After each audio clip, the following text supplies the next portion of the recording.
Hey everybody, how you guys doing? My name is Gabrielle. I am here with the Pink Report. Make sure that you stay tuned so you can hear a little bit about me, what it is that I do, and how much I put on for my community. Who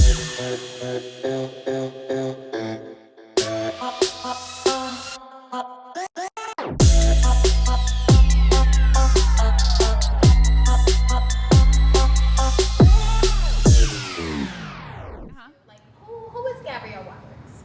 I'm a yoga instructor. During the day, I work in IT, so I'm an information technology auditor by day. I like to say I snatch souls after 5 p.m. on the mat. Love it. I'm a family-oriented person, black woman, of course. I'm 29, and I'm a Minneapolis native. So, Love it. Okay, so diving in, what kind, because, your yoga really, it was just watching what you do, I found that it was just so interesting, the way that you snatch souls, honey, okay? So, with that, what kind of pain and or baggage did you experience where you had to go to yoga as like your release? well, I will say prior to actually going through yoga teacher training, I hated yoga. So, like, take a step back. I think 2016 is when I got certified. Is it 2016? What's this year? 2020? 2017. 2017 or 20, I can't even remember. I got certified, but before that I took classes and I hated it. I didn't understand it at all. But when I went through teacher training, yoga was like my escape. I was going through like a really hard time emotionally, dealing with relationship up and downs, and I found peace of mind and just I learned more about myself through the practice, going and meditating specifically, moving my body freely, connecting my breath with movement, and just literally taking an escape away from the world. But through the practice, I feel like internally I was able to dive in so deep and dig in so deep and make such a deep connection that I'd never made before with myself, that it brought me to a happier place overall. I think I was in a relationship with a guy who we still dated after that, but it was really bad times. And I just kind of felt like, I was lost. I was really sad. I was heartbroken. I was depressed. I was losing all this weight. And yoga was the only thing that made sense for me really during that time. And it's the one thing that really made me happy. And the one thing that doing, I felt so beautiful. So I would look at my videos and, kind of compare and look at the growth. And it's nice to see the growth externally, but internally was one of the biggest changes for me. So I think breakups, there was that. And then recently, I think last October, this past year, we broke up and officially, and I went back into that place. I went to yoga like 6 times a week. I was meditating for like an hour a day, like I gotta get through this, so it's an escape, but I wouldn't necessarily say an escape from reality, but it really makes you dig in deeper, and it made me look more like, value yourself, understand your worth. And I think it's amazing that you can make that strong of a connection and get through things that way simply just by being in the present moment. I think sometimes we're so focused on, I'm looking back at the past, things that he did to me, bad situations, and then at the future of what I thought my life was supposed to be like, how I thought it was going. And I think that the human race has an issue with that because we're always comparing, looking forward, and we get it stuck in this idea of what things are supposed to be like. But one of the things I learned through teacher training is wherever you are is exactly where you need to be. So wherever you are in your life, no matter if it's good times or bad times, there's something that you can learn from that situation. There's something that you're going through that's going to make you a better person, and there's always a breakthrough somewhere. So I love that. That's thank you. Honey, that's it. Okay. No, I think that, because I think that your story is probably very similar to a lot of other women, right? And I think that, I think some of the challenges that women face too would be like learning how to truly meditate. And I think there's a process to even learning how to do that because there are so many different distractions. Yeah. I think even that goes into what you were saying, that you have to be present in the moment, right? Yep. So, no, honey, that's beautiful. Do you believe that it's your purpose? Yoga? Yes. Yeah, absolutely. I think so, going to college, I was so set on like getting into a field where I would make a lot of money. I was like six-figure me right away. So I actually like went to school for applied econ and Chinese, and here I work in IT. So it's like whatever. Oh, wow. Okay. But I'm in a good place. But I was teaching like cycle classes, and I was doing dance jam classes. So a lot of people know me prior to dance jam, and I felt it was really fun. It was nice to hear the stories people used to be. I remember one lady in particular, she was going through rehab, and she came to my class 3 times a week because it made her positive, like her endorphins rise. So she was just so happy. It was a breakthrough. And there's just those little stories like, oh, the hour of me shaking my butt with you, like really, it mattered. It made a difference for me, and I'm grateful for that. But then I feel like when I stepped into yoga, I was more passionate about it, and I felt like it was specifically my purpose because internally I could actually speak to people about the changes that it made for me and the differences that it made for me, and how it got me through different things, and also how it brings me to different situations. It creates different avenues, opens up different doors, and just aside from the business aspect of it, I think more than anything, I take so much pride and joy in being able to help people find themselves, not even find themselves, but help them realize that everything that they need is within. And it's amazing that you can understand that and feel that just by moving your body.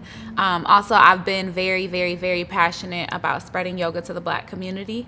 And I think a lot of times we know that there needs to be change. We want to change everything around us, but sometimes we got to start with it. Yes. So I feel like I took that big step in that journey with even getting certified, and then throughout practice and sharing with other people, just the stories that I've heard, and just people being overall grateful for taking class. And to me, I still get nervous every class I take. I'm like, oh my gosh, they didn't like it. I don't know this, I don't know that. And then, people come up and they're like, I needed that. Like a girl came to class on Thursday, and she wanted to come to 108 Sun Salutations, but she was a little iffy and really down on herself, didn't want to be judged. And she saw the event, and then she came. But afterwards, she wrote me a really long message like, I've really been battling with depression and just, awareness, and everything that you said in class really spoke well to me. I broke down, and I'm so excited to go on this journey with you. And a few people have signed up for teacher training. So I definitely feel like it's my purpose. I get joy out of looking at my paychecks, but I get more joy out of being able to reach a lot of different people, and usually at the time when they need it most. So okay, this whole chat about yoga, I think that like I first learned about you when I think you introduced trap yoga. Mm-hmm. So like, because I feel like it's such a I don't want to say contradiction, but you got trap music over here, and you have you have yoga piece over here. How did you combine the two?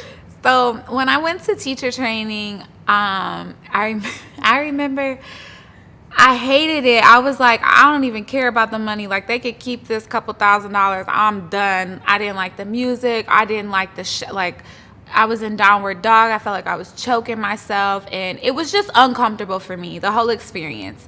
But uncomfortable, but yet it pushed me and brought different things out. But I will say, in class, we're all, ambient music. And then as soon as I get home, I'm like, throwing 21 Savage on or something, but I'm like so peaceful, it just made more sense for me. I resonated well with it. And my thing is, in order for people to be interested in something, you have to make it relatable. Music is one big thing for me. Like, my dad's from Jamaica. I grew up listening to music all the time. Like, it's a really big thing in my household now that I'm adult. And as a child, my dad used to listen to music all the time. My mom listened to music all the time. But I think it's that one thing that like kind of unifies people and brings people together. I travel a lot, going to like Asia. No, they don't know. Half these people don't speak English. They don't speak English, but they know every word to like one of the most popular songs here, Yeah. So wherever you go, music is one thing that brings people together. And I know there was a guy in Atlanta, he started like trap yoga, or, was like the first person to go like mainstream with it, I guess. And I didn't like know much about it. I didn't go to a class or anything, but I would always tell my friends here, like, why don't you come to yoga? They're like, girl, I don't want to be listening to that music. I don't like that music. Or I don't like the teachers. I don't like the flow. I don't like the class. And my idea was, clearly people are unified over music. So why not bring yoga and music together and make it more relatable? And then hopefully people will jump on or give it a try. Because some people will be like, I don't like yoga, but I really like your playlist. So so I come and try. I think that you have to meet people where they are. And I think that's exactly what you do. I think that's, again, so beautiful. And, and even what you did at the Target Center, right? I want to know what inspired you about George Floyd that pushed you to heal an entire community? I was just really frustrated. I'm sick of it, like fed up, angry, mad, just a bunch of emotions. And I kind of sat back and when the George Floyd incident happened, I didn't even think of doing this. I honestly didn't become inspired to do the 108 sun salutations until I saw the people, the violinists that came together after Elijah McClain's death. So there were hundreds of them, and they were all in different places. Still, some people in the front, then 2 blocks back, you have a violinist, but they're all coming together and playing. And I was like, this is beautiful, Every protest doesn't have to be you walking and on the highway, or I was on the highways, I've been out marching, I've been out doing, but it seems to me that I don't like the way that the news portrays protests in that way. I don't like the way that the community, not even the community, people look at protests, how they deem everyone walking together as violent. I don't like that. So I thought of a different way to bring people together, and I would dare someone to say there were 250 people doing yoga in a park and they were violent, but we're still there for the same reason. So I thought of putting together an event that would kind of shut those people up. And some of those people are people that do yoga that are out here saying people are violent and those people this and those people that, and tagging them. And I get so frustrated by that. So I thought of doing something where I know no one could deem us violent, and something that I know that the people that we're participating in could actually feel. Because I think a lot of times, we walk, we go through protests, we draw signs, we wear different clothes, different shirts, but it hits home a little bit differently when you feel. So I wanted to make sure that everyone that took part in it felt something. Honey, okay, I feel like even now, going through these interviews is almost like therapy for me too, but just being in this energy with you, I feel like there is so much of it. There's thank you. There's so much to feel.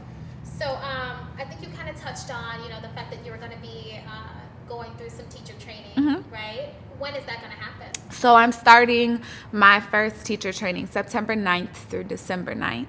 Okay. Is that at 612 Jungle? Yep, it's at 612 Jungle.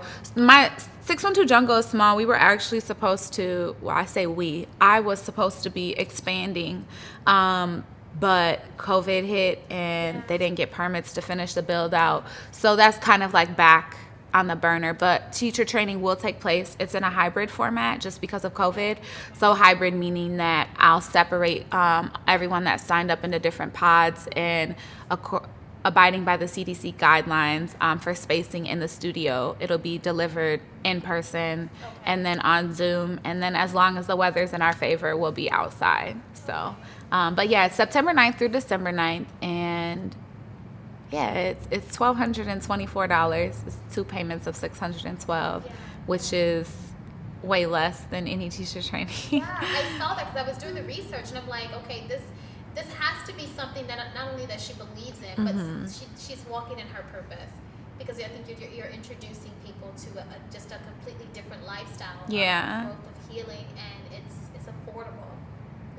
So I think that's super grand. Yeah, because there's a lot of people who have come up to me prior to me even thinking about leading a teacher training, and they would always say, I want to be an instructor, but I can't afford it. It's like $3,000, $3,500. So, I definitely, why I feel like it is my purpose, because I'm not in it for the money. If I was in it for the money, I would just hike up the prices, but It is 200 hours of my time that the lady who I went through my first training with, actually, she's helping me with it. Her name is Lindsay. I'm so grateful for her because she definitely like opened my eyes to the practice completely and put me through my 200 hours. So it's her and I, and it'll be fun. A lot of time, a lot of emotions, but I think I've gone through training 2 times. The second time I went through it, I kind of took a step back and just observed people. And it's really nice to see people's growth in a 3-month period and just to hear how yoga has changed their lives. So, what do you do in your spare time? I garden. I built a fence. And well, COVID has been... This whole thing has been a blessing in disguise for me because I'm usually very, very, very busy and I'm always like on the go. When I bought my house, my mom was like, I don't even know why you bought this house because you're never home. So now I've been like at home since I got back from a work trip. But in my spare time, I love to garden. I love to build things. So I built a fence. I built a raised garden bed. And I spent a lot of time with my dog, Diva. That's my child. So we're usually, anywhere I go, she goes with me. I like to hang out at coffee shops. I've been trying to read, but it's just like every time I sit down, something comes up. So I started something with my best friend. We're going to try to read like 2 books a month. So we'll see. The first book is The Alchemist. So after this, I'm actually going to go home and read it. You should. It's like my favorite book. Yeah. People so keep great. saying it. It is. Okay. And I think with your enlightenment that you have now, it's just going to raise it. And I think you're just going to ascend with that kind of information. Oh, good. Okay, that makes me excited. So who's your celebrity crush? Oh my gosh. Ralph Angel Bordelon from Queen Sugar. Yes. I will help him in the fields any day. Listen. So wait, is it Ralph Angel the character or is it? It's Kofi, him as a person. Okay, I even slid in his DMs. I was like, you don't know what you need in your life. He never responded. I love him. Did he respond? And I don't know. I didn't even check it. Probably not. Okay. You were just excited that you got the message out. Yeah, I mean, I love him. Oh my gosh, that's my crush. Fine, And he meditates. Right? Though? Yeah. See? The energy and connection has to be right. Yeah, I love him. He don't know it though. He will, okay? He will. Do you speak any other languages? No. I took Chinese for 4 years. I can have a basic like conversation. Okay. But my great grandfather was Chinese, and he's so mad. My grandpa's mad that I like can't speak it anymore. But when I was in college, I did okay. Yeah. But you know, it's one of those languages that if you don't use it, you lose it. Yes. So That's, you know what? Like a year ago, I was like sitting in my living room, and I'm like, I want to go to China. I want to go to China, but I need to know the language first. So I started learning, and then after a while, I'm like, no. And then when you get there, it doesn't matter because there's so many different dialects. Like, it's ridiculous. So I went and I was like speaking, and they're like, who are you talking to? All I could do is order our food. I was like, no meat. They got that, so that's fine. So what's your toxic trait? My toxic trait. I've never been asked this question. Honestly, I'm insecure. A lot of people would never think that, but I have a lot of insecurities. So, and I don't know, you know, let me take that back. No, I'm not going to take it back because it's out there. But maybe like in the relationship that I was in, I had a lot of insecurities. And I think that the relationship that I was in and the insecurities that I had for so long, I'm still like coming out of that. So now I feel, you know, I was always like, oh, you cute, you know, but then, you know, you go through this relationship and stuff happens and I'm like, damn, am I cute or like, am I ugly? Or, you know, you go down this like roller coaster, but now I'm like going into this new light. So, and a lot of people are like, you're insecure. I'm like, actually kind of just a little bit. So people are able to, like, based on your conversations, you think people can pick up on that? No. Okay. I don't think so. I never give it. I don't give off. I don't feel like I give off that I'm insecure at all. But internally, like, admitting it, I do have a lot of, like, insecurities. So I don't know why, but they're there. But I think you've said it. I think that, you know, our relationships really do define who we are. You know, I think we put so much energy into it, and then based on that energy we give out, we're expecting threefold. Yeah. And if it doesn't happen that way, if Don't add reciprocity up. isn't present, then it's like, especially if they're doing something so disrespectful to us, Mm-hmm. then it's like, wait, do I not deserve that? Am I not deserving? Then you Where's go that down going? this whole rabbit hole. Yes. Yeah. Yes. So I'm on my way back up. I've been working out and just doing different things that I feel make me feel pretty and confident. You know, So. let me say this. I think that, first of all, you are absolutely stunning. Oh, Stunning. thank First you. Of all, when you got up there, I'm like, did she put makeup on her legs? Oh. Like, what is it? Like, that's how beautiful your skin looks, honey. Thank like, you. are stunning. You are worth every bit of goodness. Thank okay? you. Seriously. So, why now? Okay, my next question was going to be, why are you single? You know, but right now, I'm not even going to pull that out because I think that you're kind of going through your whole process. Oh, no, that's fine. Okay, so why are you single? I'm single because I don't, right now, currently, I feel like I'm fine. But I'm single because I haven't met anybody, you know. Minneapolis is interesting for dating. And I always ask my brother, I'm like, what's wrong with me? He's like, you just come off very strong.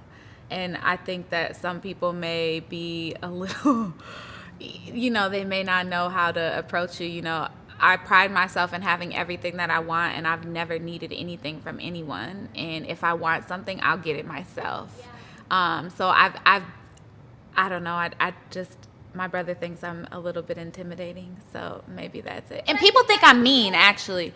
I have a stern face. Like, if I'm not talking, you'd probably be like, she's having the worst day in the world. And I'm actually perfectly fine. Let's see what that face looks Oh, I like. can't do it. I don't know. I'm just always like, honey, no. That's not okay. like a mean, no. Well, I'm like kind of laughing, but literally, people, if you're not like my family or my close friend and you see me, like if I'm at the gym or at a coffee shop, or, you know, I might even be thinking, but I'm like an open book. Like if I'm thinking about something, like you'll know it. If I'm not having a good day, I think people will know it, but I just have an intimidating factor. My friends are always like, girl, you need to smile. Whenever we go out of town, they're like, girl, smile. I'm like, oh my gosh, I didn't even realize I was looking mean. Right. So, and a lot of people, you know, like after they talk to me, they're like, wow, I really thought you were like a bitch, but you're not. Really? Yeah. So, I don't know. But, you know, I think life and experiences kind of takes you on this toll. Yeah. You know? And I think sometimes we're just not cognizant of just our outer But I've desires. been like that since I was a kid, though. So Really? it's not anything that I picked up. Even as a child, like my mom, I just always had some type of look on my face. But you know, I've been trying to work on it a little bit and smile more. But yeah, after people talk to me, they're like, "You're the sweetest person ever." Yes. So Yes, I think you are. You're so phenomenal. thank you. Let's do, okay, so I want to kind of touch base back and kind of bring it back into like the reason why you're here, Mhm.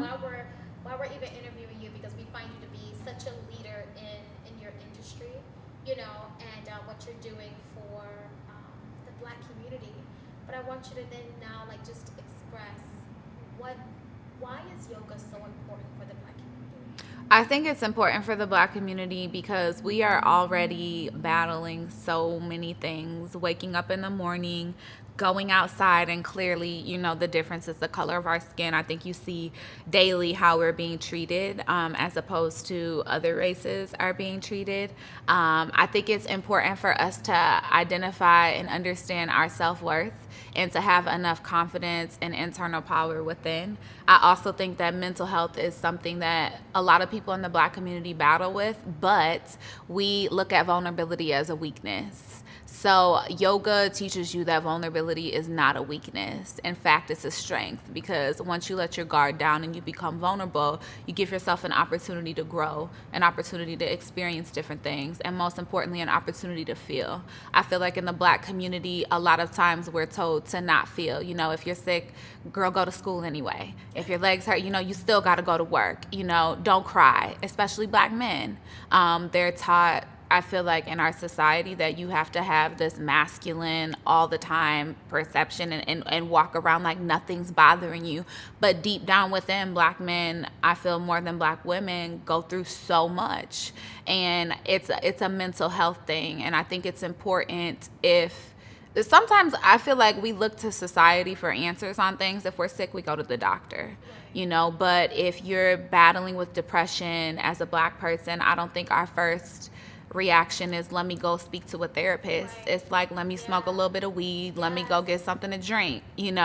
And I think, what if we took back that power ourselves and realized what we need is already within? What if you're frustrated and instead of going, I smoke a little bit too, but instead going to smoke, what if you sat down and meditated, just came more in tune with yourself internally? And I also feel like with the Black community, there's a lot of things, a lot of traumas that we experience growing up, whether it be the relationships that you've seen with your parents, whether it be abuse that you've encountered or dealt with. I feel like those traumas resonate in different ways. And one thing specifically for women, I feel like we do hold a lot of our emotional trauma, and we trap that energy in, and that energy shows up as tension in our body. And I think a lot of my friends, any woman I ask if you have tight hips, yeah, well, that's because we hold and harbor a lot of our emotional stress and emotional tension there. And tension is literally just trapped energy. So if we don't have an escape for that energy,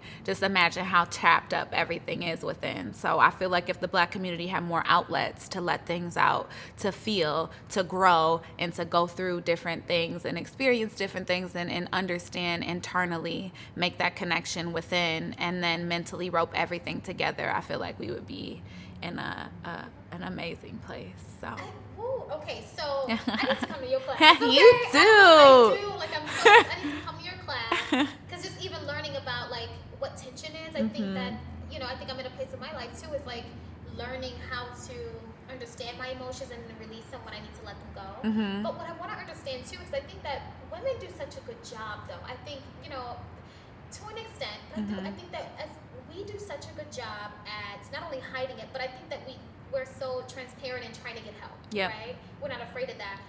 For me, I guess I'm a little more afraid of what our Black men are going through and not even asking, not seeking. What are some things that they can do in their own space, in their own time, so that they can, heal themselves? Because again, vulnerability is so hard for them to kind of, succumb to. So what does that look like for them? What can they do?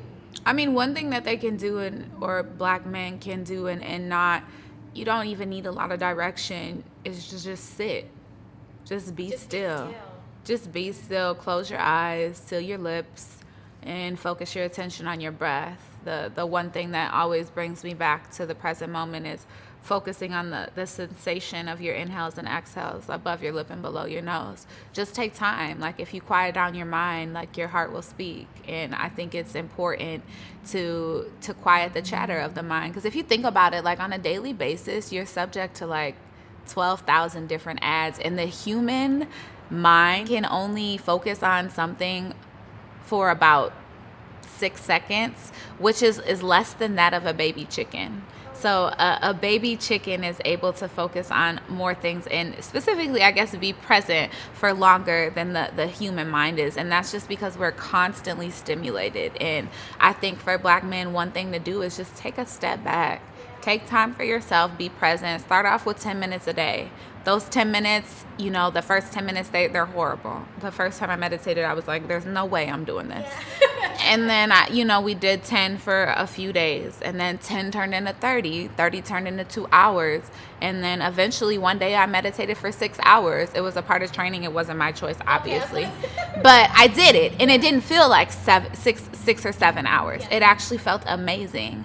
And I think you can find a place of clarity when you quiet down the chatter in your mind. And Black men are already dealing with so much. As a Black woman, I'm stressed out. Like, the news is triggering for me. Yes. Scrolling on Instagram and seeing things is triggering for me. So I can only imagine what a Black man is going through. Right. But I think it's important to take back power and just be still. I love it. I would love to see a class just dedicated to Black men. I was actually asking my brother to be my a student, I guess, for lack of better words, to do an Instagram live class, because I had a couple of friends like, I can't move like that. Like, you need to do a real slow class for men. So I'm actually going to do one soon. My brother, he has really bad sciatica, so I'm like working on putting together good transitions that'll work well with him. So That would be. I think that would. To me, I think that would take everything to a new great level. yes, because men, honey, look at them. Get them into it, okay? Because they need it too. They need it too, okay? Is there anything else that you want anybody else to know about you? Anything at all? I don't know. I'm very nice. Yeah. I'm really nice and I'm passionate. I think I said I work in IT. Yeah. And I run my business on my own. I fund my business on my own. And I am just really about my community. So